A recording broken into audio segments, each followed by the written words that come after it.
kita nak cerita pasal kelebihan sepang kederang. Sebab ramai juga yang selalu tanya Kak Ija, apa tu sepang kederang?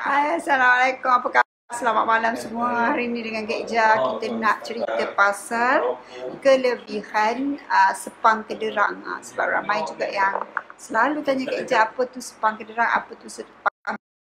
Ini akak kau nak cerita apa tu sepang kederang. Okey? Okey, apa khasiatnya sepang kederang tu? Siapa yang react dengan Kak Ija, minta tolong kongsi-kongsikan, minta tolong share-sharekan, minta tolong like-like, minta tolong tag-tag kawan-kawan pun boleh kan. Jadi kita tunggu sekejap dulu kawan-kawan masuk, mungkin lambat sikit. Sebab hari ni Kak Ija nak kongsikan pasal khasiat kayu sepang kederang. Okey, sebab dalam perawatan dulu-dulu, okay, kita cerita pasal perawatan sepang kederang. Okay, dah ada orang start masuk tu. Jadi kita minta tolong share-share lagi. Kita tunggu sekejap kawan-kawan masuk kan. Malam ni kita nak cerita pasal sepang kederang ni. Okay. Dalam perawatan herba dulu-dulu kala, sepang kederang ni adalah antara yang selalu digunalah. Kan? Selalu diguna dan Kak Ija rasa masih lagi banyak digunakan oleh orang-orang pantai timur kan. Sekarang ni adalah kebanyakan kayunya kita ambil daripada India. Kan dulu ada Timur Inggeris. Timur Inggeris apa? Bukan. Dalam sejarah pedagang daripada India. Dulu ada pedagang daripada India, pedagang daripada apa nama dia? Kak Ija pun tak ingat dah. Apa? Syarikat Hindia Timur Inggeris. Okey. Dulu kan kita ada syarikat India Timur Inggeris tu. Jadi banyaklah pedagang-pedagang daripada tanah India, tanah Arab yang datang ke tanah Melayu ni. Jadi diorang berdagang, diorang membawa spices and herbs, membawa rempah-rempah dan herbs untuk ditukarkan dengan rempah-rempah dan ataupun apa-apa yang ada di tanah Melayu. Selalunya diorang tukarkan dekat tanah, kita ada padi kan, diorang tukarkan dengan gandum ataupun macam itulah lebih-lebih kurangnya. Dan daripada situlah datangnya kayu sepang kederang ni. Even dekat Malaysia pun ada ditanam pokok sepang kederang ni, cumanya dia agak sukar nak didapati lah. Dan kebanyakannya kita masih import daripada India. Okay? India sebab pengeluaran utamanya adalah daripada India. Asal pokok ini adalah daripada India. Okay? Kayu sepang kederang terdiri daripada dua jenis kayu ya. Dia bukan satu jenis kayu. Kalau minta tolong komen sikit boleh, sebab Kak Ija tak ada nampak komen lagi ni. Komen please. Okay. Takut sebab selalu tak nampak komen. Okay. Okey, jadi kayu sepang kederang ni dia terdiri daripada dua kayu, iaitu kayu sepang yang berwarna kemerahan, okey, dan kayu kederang yang sedikit kekuningan. Okey, jadi kayu sepang kederang ni dia selalunya synchronize bersama. Okey, ramai orang tanya Kak Ija, apakah kegunaan kayu sepang kederang ini? Okey, selalunya orang mesti tanya kenapa Kak Ija taruhkan aturannya. Kak Ija memang ada taruhkan aturan. Kayu sepang korang ambil hari pertama. Hai Nofadi, hai Dila. Kan. Kayu sepang kederang ni korang patutnya ambil hari pertama hingga hari ketujuh berpantang. Kerana apa? Kerana kayu sepang ini khasiatnya adalah boleh Natasha boleh minum dalam masa yang lama sebab dia macam teh. Kalau kita boleh minum Milo hari-hari kan, kita boleh minum sepang kederang pun kita boleh. Dia sangat-sangat mild. Mild tu maknanya lembut. Okey, dia adalah herba yang lembut. Okey. Kenapa pengambilan sepang kederang pada hari pertama hingga ketujuh bersalin ini adalah kerana ianya adalah herba tapi power. Okey, senang cakap. Dia lembut je tapi dia ada khasiat yang bagus untuk badan. Apakah khasiat bagus yang dia boleh bawa kepada badan kita? Pertamanya dia akan membantu kita dalam penyembuhan luka. Okey? Penyembuhan luka ni sebab selepas bersalin badan kita, dalaman kita mesti ada banyak luka-luka, okey. Maklumlah urat-urat yang memegang uri, yang memegang rahim kan, yang memegang baby. Kak Ira tengah berpantang baru bersalin hari tu. Ya tahu Kak Ira pun ada ambil obat daripada Kak Ija. Kan. Okey, jadi sepang kederang ni kita minum daripada hari pertama hingga ke-7 untuk membantu pemulihan luka dalaman. Ianya adalah herba yang sangat-sangat mild, yang sangat-sangat bagus untuk boost kita punya susu juga. Dan bagi ibu-ibu yang berpantang anak yang mengalami GIS ataupun G6PD, sepang kederang sesuai untuk diminum. Okey, sesuai ambil sepang kederang walaupun anak kita jaundice dan ada G6PD, tak ada masalah. Sebabnya dia adalah herba yang sangat-sangat mild. Sekali lagi saya cakap herba yang sangat-sangat mild. Mild ni maknanya sangat-sangat lembut. Lembut sahaja herba sepang kederang ni untuk kita punya badan. Sangat-sangat lembut. Dia membantu memulihkan kita punya luka, sambil tu dia memboost kita punya susu. Bila kita baru lepas bersalin, semestinya dalam masa 3-4 hari lepas bersalin tu susu selalunya sangat-sangat kurang. Jadi baby yang jaundice ni sangat-sangat memerlukan susu untuk membantu dia menghasilkan darah, nak eliminate bilirubin yang ada dalam badan dia kan. Jadi sangat-sangat penting untuk kita minum sepang kederang ni supaya penghasilan itu lebih cepat. Dan kita kena tahu yang susu yang terhasil selalunya kalau kita minum sepang, susu tu adalah susu yang pekat. Dia bukan susu yang bukan susu yang cair-cair macam tu. Okey, Turi Yati kata barang dah sampai petang. Alhamdulillah, syukur. Sebab Kak Ija pun risau banyak kawasan yang red zone kan. Banyak kawasan yang red zone sekarang. Kak Ija pun risau sebab herba pun berkurangan kan. Adik-adik ramai sangat yang nakkan herba, terpaksa Kak Ija tolak sebab Kak Ija takut tak cukup masa, korang dah berpantang baru nak dapat barang. Jadi Kak Ija tolak. Okey, tapi Kak Ija ulang balik semula. Sepang kederang ni Kak Ija, even Kak Ija sendiri dulu masa Kak Ija berpantang pun Kak Ija memang minum air sepang kederang ini selama 7 hari awal. Okey, 7 hari awal ni kenapa? Sebab nanti kita punya susu pun akan banyak, kita punya blood circulation pun akan bagus dan kita punya baby pun akan cepat kurang kuning. Kenapa baby cepat kurang kuning? Kerana kita akan menghasilkan susu yang pekat. Susu yang pekat, yang kuning susu tu. Jadi susu ni lah yang sangat-sangat bagus untuk bantu kurangkan kuning baby. Kan? Jadi baby pun cepat kurang kuning dia. Jadi inilah dia antara khasiat kayu sepang kederang. Kalau zaman dulu kala, kayu sepang ini digunakan sebagai antiseptik juga ya. Kalau contohnya kalau anak ada masalah kulit, contoh masalah kulit macam mana yang kita cakapkan? Contohnya anak-anak ada masalah eczema, kan? Ada masalah eczema, ada masalah gatal-gatal kulit, sarap, kita boleh mandikan dengan kayu sepang. Kak Ija ada sepang baby kan, beza ya sepang baby dengan sepang kederang. Sepang baby ni daripada kayu sepang. Okey, sepang kederang ni adalah batang kayu dia. Okey, dia berbeza. Khasiat-khasiat dia berbeza. Batang kayu lain khasiat, kulit dia lain dan punya akar pun lain. Jadi kita kena tahu kat mana nak guna. Dia bukan satu tempat semua.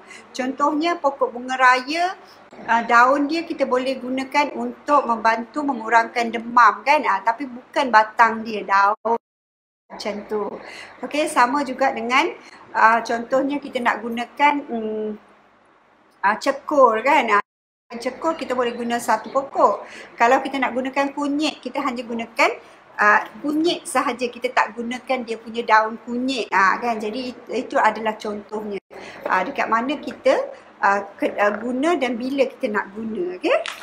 Jadi itu yang Kak Ija nak ceritakan pasal khasiat sepang kederang ni. Kenapa Kak Ija suruh minum pada 7 hari pertama, sebab ianya sangat mild. Kita badan masih lagi lemah, kita nak something yang boleh meningkatkan kita punya tenaga, tetapi tidak terlalu push, tidak terlampau menekan. Okay? Kalau kita tak minum ubat periuk lagi bagus, Dila. Lagi bagus sebab dia ada lebih banyak herba dan lebih banyak khasiat lah bila bila kita minum ubat periuk ni. Sebab 36 jenis herba dan 36 jenis khasiat. Okey, jadi sepang kederang ni selain daripada kita dia sangat mild untuk badan kita pun tak terlampau terkejut. Maklumlah luka tu tengah-tengah sakit, tengah-tengah melecur, contohnya kita taruh pula asam limau, kan dia terkejut. Jadi kita tak nak macam tu. Kita bagi dia lapisan yang pertama dulu, elok-elok dengan sepang kederang, baru kita rawat dengan ubat periuk dan herba yang lain. Okey, jadi kenapa 7 hari sahaja Kak Ija minum sampai 44 hari? Kenapa 7 hari sahaja? Kenapa Kak Ija cadangkan pengambilan sepang kederang ini selama 7 hari sahaja adalah kerana bila badan dah start pulih, rahim ataupun perubahan pada badan kita, perubahan pada hormon kan, kita dah start memerlukan ubat yang lebih. Rahim kita dah start nak kena keluarkan darah beku, kita dah nak start kena pulihkan rahim. Jadi bila start pulihkan rahim, kita perlulah ambil ubat periuk dan herba yang lebih banyak, lebih kuat untuk membantu merawat rahim yang dah 9 bulan membesar ni. Jadi sepang kederang sahaja tidak mencukupi untuk merawat rahim dan dalaman badan kita sepanjang tempoh berpantang tu. Tak cukup. Sebab apa tak cukup? Sebab dia adalah sangat mild. Kita perlukan ubat yang lebih, kan? Contohnya korang kena demam denggi, korang tak cukup makan hanya sekadar makan Panadol ataupun Kotal kanak-kanak, kan?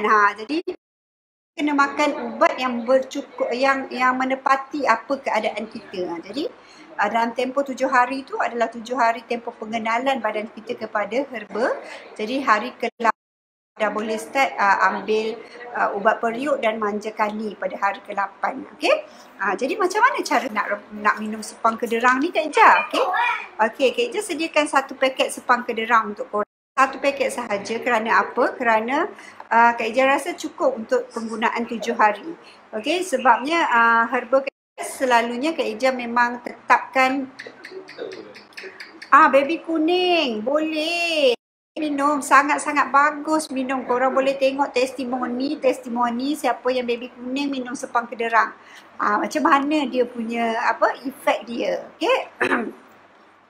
Macam mana dia efek dia. Ramai adik-adik yang takut sangat nak ambil ubat bila dia baby dia kuning. Kalau boleh minum Milo, maknanya korang bolehlah minum sepang kederang ni. Sebab sepang kederang ni lagi mild daripada Milo, lagi lembut daripada Milo. Tak mendatangkan efek yang banyak. Sebab dia macam teh saja, tahu. Dia sangat-sangat mild ataupun nipis, lembut lah, senang cerita. Kak Ija pun tak kerti nak cerita mild tu dalam bahasa Melayu dia apa. Okey. Jadi macam mana cara penyediaan sepang kederang ini? Pertama sekali apa yang Kak Ija sarankan adalah basuhlah dulu kayu sepang dan kayu kederang ni, kan, sebab dia adalah akar kayu. Jadi Kak Ija tak boleh nak basahkan dia selalu sebelum hantarkan kepada korang. Kita kena bagi yang kering, kan. Takut-takut dalam penyediaan tu nanti ada kotor-kotor sikit, tahu kan. Jadi elok basuh dan kita rebuslah dengan seperiuk sedang air. Okey, rebus seperiuk sedang air dan minumlah 3 ke 4 kali sehari. Sepang ni korang boleh minum banyak. Lagi banyak korang minum, lagi boost korang punya susu dan korang akan rasa korang lagi bertenaga. Okey, korang akan rasa korang lagi cepat sihat lah. Macam tu lah. Siapa yang dah minum tu bolehlah tolong komen-komen untuk adik-adik yang baru nak minum ni, faham kan? Kalau ada. Sebabnya bila kita minum sepang ni, kita punya susu akan start banyak. Kita akan start rasa ada tenaga, kita akan rasa macam blood circulation kita bagus. Nurse datang pun akan cakap, merah dah muka awak, cepat nampak merah, cepat rahim nampak kecut. Macam itulah kan, cepat rahim nampak tinggi. Sebab apa? Sebab bila susu kita banyak, baby kita pun kerap menyusu. Bila kerap menyusu, rahim pun lebih cepat kecut. Okey, susu memang selalunya alhamdulillah insya-Allah susu akan banyak bila kita minum sepang kederang ni. Macam tu. Okey? Jadi minumlah 3-4 kali sehari pun tak apa. Buat macam-macam Kak Ijaz selalu buat macam ganti air masak kita lah. Kan? Jadi lebih kerap kita minum, lebih efektif dan kita maknanya lebih cepatlah kita dapatkan hasil. Macam mana penyimpanan dia? Korang simpan je dalam periuk yang korang dah rebus tu. Dan besok tambah air rebus. Lusa juga tambah air dan rebus. Jangan masuk dalam peti ais. Jangan masuk dalam peti ais. Jangan sekali-sekali dalam masa berpantang kita minum air daripada peti ais. Walaupun kita dah keluarkan daripada peti ais. Tak nak. Tak boleh simpan dalam peti ais. Dia kena daripada dalam periuk tu korang rebus, ulang rebus sehingga hilang rasa. Okey? Hari ke-8 korang dah boleh start dengan pengambilan ubat periuk. Okey. Saya sukalah sepang kederang Kak Ija. Susu saya banyak. Boleh tak saya nak minum sepang dengan ubat periuk sekali? Sebenarnya dalam ubat periuk pun kita dah taruh sepang kederang juga. Dia antara bahan yang kita taruh untuk membantu memulihkan luka dan juga untuk membantu boost kita punya susu kan. Jadi sangat-sangat bagus. Kalau korang jangan risau sebab Kak Ija faham apa yang diperlukan oleh ibu-ibu yang berpantang. Jadi macam itulah cara penggunaan sepang kederang. Minum 3-4 kali sehari. Kalau sekarang ni pun nak minum berpanjangan pun tak ada masalah. Sepang ni dia sangat-sangat mild macam Kak Ija cakap tadi. Dia adalah herba yang sangat-sangat lembut pada badan. Tidak terlampau panas, dia tak panas. Jadi baby pun tak terkejut. Jangan risau kan. Jangan risau doktor kata anak kuning tak boleh makan herba. Betul, memang doktor akan cakap jangan makan jamu, jangan makan apa-apa, jangan makan. Sebabnya doktor tak tahu apa kandungan jamu yang kita makan. Kecuali kalau sebab sekarang ni banyak jamu-jamu yang kita pun tak tahu sama ada sesuai ataupun tak sesuai. Jadi kita kena tanya dulu sesuai ataupun tak sesuai. Kalau herba dia akan tahu sama ada sesuai atau tak sesuai. Macam tu. Okay? Jadi itulah pasal sepang kederang yang Kak Ija nak cerita kepada korang. Jadi ada apa-apa soalan lagi tak? Kalau faham tu, kalau ada soalan lagi boleh tanya dengan Kak Ija. Sebabnya kita nak bantu ibu-ibu ni kembali sihat. Kembali sihat bukannya nak sihat saja tau, nak slim, nak bertenaga, nak outstanding kan. Jadi nak macam tu, tak nak sihat macam lemau-lemau, muka pucat kan. Kita nak kita walaupun kita kita bersalin, kita tetap juga dalam keadaan yang sihat. Tambah-tambah waktu sekarang ni kan sangat-sangat mencabar dengan ada penyakit lah, sangat-sangat penting untuk kita terus sihat. Cepat-cepat sihat kan. Kena cepat-cepat sihat weh. Macam tu cakap orang Pekannya. Okey? Itulah dia tadi pasal sepang kederang yang Kak Ija ceritakan kepada korang. Sebab ianya memang sangat-sangat pada Kak Ija sangat-sangat membantu. Contohnya kalau kita pun kalau kita demam, kalau kita dah habis-habis pantang kan, kalau rasa demam, rasa badan lesu pun masih lagi boleh minum sepang kederang. Sebab sepang kederang ni orang dulu-dulu buat rawatan demam malaria, okay? Untuk demam nyamuk kan, orang dulu-dulu guna sepang kederang.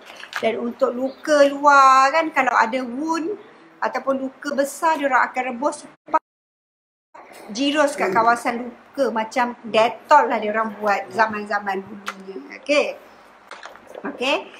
Jadi itulah dia cerita pasal sepang kederang Kak Ija hari ni. Kak Ija harap memberi manfaat kepada korang. Kak Ija harap korang faham apa tu sepang kederang. Kenapa Kak Ija hanya bagi korang minum sampai 7 hari saja. Kak Ija tak galakkan. Bukan Kak Ija tak galakkan, Kak Ija kata hari ke-8 tu sambung dengan ubat periuk. Sebab apa? Sebab ubat periuk ada khasiat yang lebih yang badan korang tengah dahaga, badan korang nak rawat ni, jadi kau kena ambil ubat periuk lepas tu supaya perawatan tu ikut aturan. Maknanya badan dah okey sikit, dah baik dah pula-pula luka, macam mana kita nak tambah ubat supaya dia kecut dengan cantik, keluar darah dia semua kan. Macam mana nak bagi urat-urat kita elok balik, kecut balik. Jadi banyak yang nak kena rawat, bukan sahaja rahim.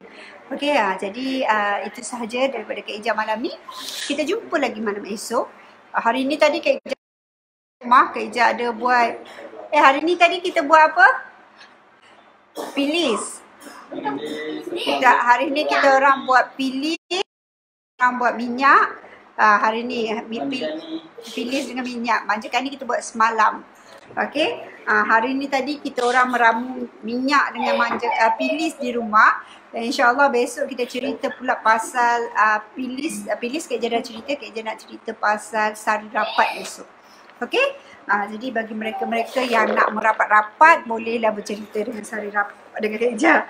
Besok dalam cerita sari rapat, apa yang ada dalam sari rapat. Contoh-contohnya herba-herba yang kita guna. Banyak herba sebenarnya.